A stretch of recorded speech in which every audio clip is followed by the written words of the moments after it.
आप रेडार से तो बच सकते हैं, लेकिन क्या आप अपने हीट सिग्नेचर को भी छिपा सकते हैं?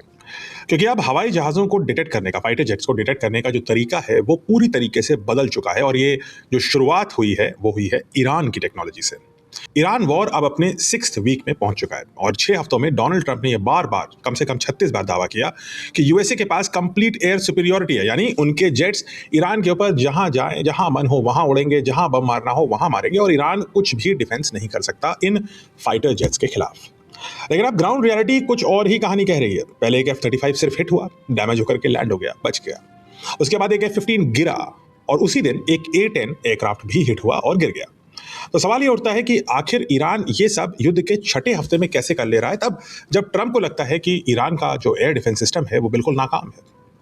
क्या ये सिर्फ मिसाइल्स की ताकत है या फिर इसके पीछे कोई और भी टेक्नोलॉजी है जिसके बारे में अब तक खुलकर बात नहीं हुई? और आज उसी टेक्नोलॉजी को मैं आपको समझाता हूं। इसको जानने से पहले यह समझना जरूरी है कि ट्रेडिशनल रेडार सिस्टम कैसे काम करते हैं। रेडार सिस्टम एक तरह का रेडियो सिग्नल भेजता है। यह सिग्नल किसी ग्राउंड बेस्ड रेडार स्टेशन या कोई वॉरशिप या हवा में उड़ते एक एयरक्राफ्ट से भी निकल सकता है। ये सिग्नल हवा में तेजी से ट्रैवल करता है और जब किसी भी ऑब्जेक्ट से टकराता है, जैसे कोई फाइटर जेट या बॉम्बर, तो वो सिग्नल उस एयरक्राफ्ट से रिफ्लेक्ट होता है, टकराता है और फिर रिफ्लेक्ट होता है और वापस उसी रेडार की तरफ लौटता है।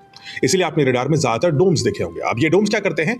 ये डोम्स उस रेडार के जो रिफ्लेक्टेड सिग्नल आ रहे हैं उसको रिसीव करते हैं, उसे एम्पलीफाई करते हैं और फिर ये जो रिफ्लेक्टेड सिग्नल है उसके बेसिस पर कैलकुलेट करते हैं कि टारगेट कहां है, कितना बड़ा है और किस दिशा में किस स्पीड से जा रहा है।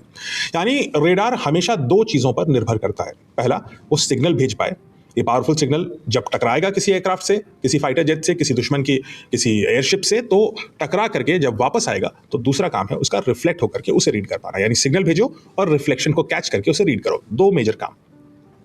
अब यही बात इसकी सबसे बड़ी लिमिटेशन बन गई, क्योंकि जब आप सिग्नल भेजते हैं तो आप खुद को विजिबल कर देते हैं, क्योंकि भाई अगर सिग्नल मेरे एयरक्राफ्ट से टकरा रहा है तो मेरे एयरक्राफ्ट पे भी रेडार लगे हुए हैं, वो सेंस करते हैं कि किसी रेडार ने मुझे डिटेक्ट करने की कोशिश करी।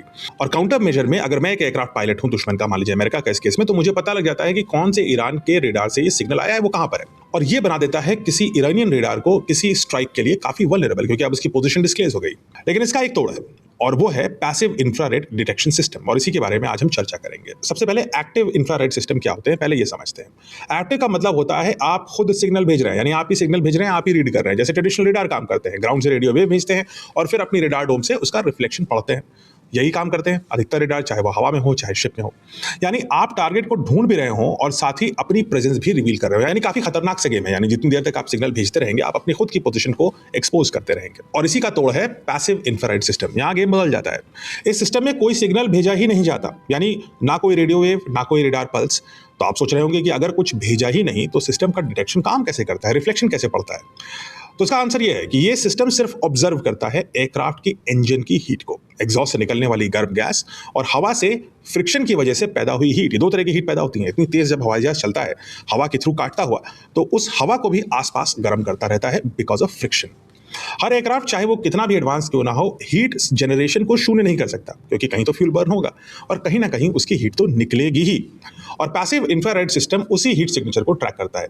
यानी ये सिस्टम लिटरली देखता है ही नहीं, ये सिर्फ महसूस करता है गर्मी को। बड़ी बात यहां पर यह है कि चूंकि ये कोई सिग्नल ट्रांसमिट नहीं करता, इसे डिटेक्ट नहीं किया जा सकता और इसे जैम भी करना मुश्किल है, क्योंकि क्या जैम करेंगे, कोई सिग्नल भेजता ही नहीं है। तो अब इस प्रॉब्लम को समझते हैं।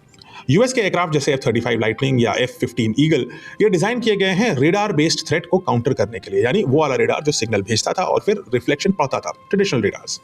अभी एयरक्राफ्ट के पास रेडार्स के खिलाफ कई एडवांस सिस्टम्स होते हैं, जैसे इलेक्ट्रॉनिक जैमर जो इलेक्ट्रॉनिक सिग्नल्स को ही रोक देते हैं, और शाफ्ट जो कि एल्युमिनियम के छोटे छोटे टुकड़े होते हैं जो आसमान में भर जाते हैं और रेडार को कंफ्यूज करते हैं, और इवन फ्लेयर्स यानी हीट डिकॉयज, एक तरह के जलते हुए टुकड़े निकलते हैं जो कोई मिसाइल जो हीट सीकिंग होती है उसको भटका देते हैं।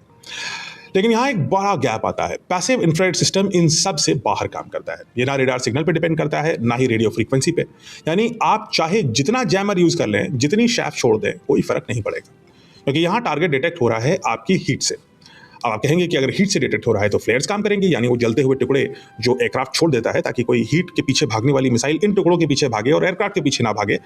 उससे कैसे काउंटर करेंगे साहब ये लोग? इंटरेस्टिंग बात यह है कि फ्लेयर्स जो नॉर्मली मिसाइल्स को कंफ्यूज करते हैं वो इस केस में काम नहीं कर पाते। ऐसा क्यों?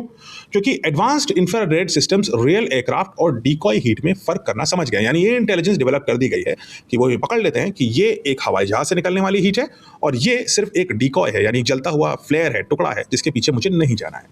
यानी अब सिचुएशन ये हो गई है कि एक साइड आपको साइलेंटली ट्रैक कर पाता है ये सिस्टम, और दूसरी तरफ आपको ये पता ही नहीं चलेगा कि आप कब लॉक हो गए।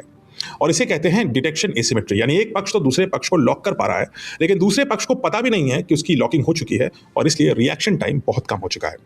और अगर यही टेक्नोलॉजी लार्ज स्केल पर छोटे छोटे डिस्ट्रीब्यूटेड नेटवर्क में डिप्लॉय हो जाए तो इसका मतलब यह है कि यह सिर्फ एक इंसिडेंट नहीं है बल्कि एयर वॉरफेयर और एयर डिफेंस की पूरी रूल बुक बदलने वाला एक सिस्टम है।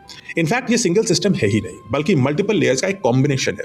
Passive infrared tracking, radar inputs और सरफेस टू एयर मिसाइल्स, यानी पहले साइलेंटली बिना बताए ट्रैक करते रहो, सामने वाले को पता भी नहीं चलेगा, और फिर सही मोमेंट मिलते ही जब वो रेंज में हो आपके तो स्ट्राइक करो। ऐसे स्ट्राइक करो कि उसका रिएक्शन टाइम कम से कम हो। और अगर ये सही में सिस्टम डिप्लॉय हो पाया तो यूएस की डेकेड्स पुरानी डॉक्ट्रिन जो एयर सुपीरियॉरिटी पर बेस्ड है वो पूरी की तरह से क्वेश्चन में आ जाएगी, क्योंकि अब स्काइज अनकंटेस्टेड रहेंगे ही नहीं, अब स्काइज कंटेस्टेड रहेंगे और अनप्रिडिक्टेबल रहेंगे। और चूंकि ये सिस्टम साइज में छोटे होते हैं रेडार के मुकाबले, इसलिए इनको रैपिडली रीडिप्लॉय किया जा सकता है। और एक बार फिर इस वॉर में एक लो कॉस्ट इनोवेशन एक हाई एंड महंगे सिस्टम को चैलेंज कर रही है। तो सवाल अब और भी बड़ा हो जाता है, क्या फ्यूचर वॉर्स में सबसे एडवांस टेक्नोलॉजी जीतेंगी या फिर सबसे अनप्रेडिक्टेबल नोवेल्टी और इनोवेटिव स्ट्रैटेजी? ईरान के इस नए सिस्टम से अमेरिका ऑलरेडी अलर्ट हो चुका है और इसीलिए डोनाल्ड ट्रंप 48 घंटे की मोहलत मांग रहे हैं ईरान से in the name of a cease fire, ताकि इस सिस्टम को अंडरस्टैंड करके इसके खिलाफ कोई काउंटर स्ट्रैटेजी बना सके। सो ये है ईरान का नया एयर डिफेंस सिस्टम। अब चूंकि इस जर्नी पे आप मेरे साथ 1 महीने से ऊपर जुड़े हुए हैं और आपको भी मिलिट्री अंडरस्टैंडिंग काफी अच्छी हो चुकी है, तो मुझे बताइए कि आपको लगता है कि ये एक विनिंग स्ट्रैटेजी है 5th जनरेशन फाइटर्स के खिलाफ? और क्या सिर्फ अमेरिका ही नहीं बल्कि दुनिया भर की जो 5th जनरेशन फाइटर को डेवलप और डिप्लॉय करने की कोशिश करी जा रही है इंक्लूडिंग इंडिया में, क्या हमें ऐसे पैसिव इंफ्रारेड ट्रैकिंग सिस्टम्स के प्रति भी अलर्ट रहना चाहिए? और इसके खिलाफ क्या काउंटर स्ट्रैटेजी होनी चाहिए? क्या एक large scale drone swarm would now be more powerful than expensive aircraft जैसे कि F-15 या F-35? क्या हजार करोड़ के 5th जनरेशन फाइटर जेट्स ऐसे सस्ते सिस्टम को कभी भी काउंटर कर पाएंगे? या फिर ये सिर्फ एक आगाज है, एक शुरुआत है एक ऐसे एरा की जहां पर फाइटर जेट्स की जो सुपीरियरिटी थी बैटलफील्ड में जो लगभग 70 साल चली, क्या वो समाप्त होने वाली है?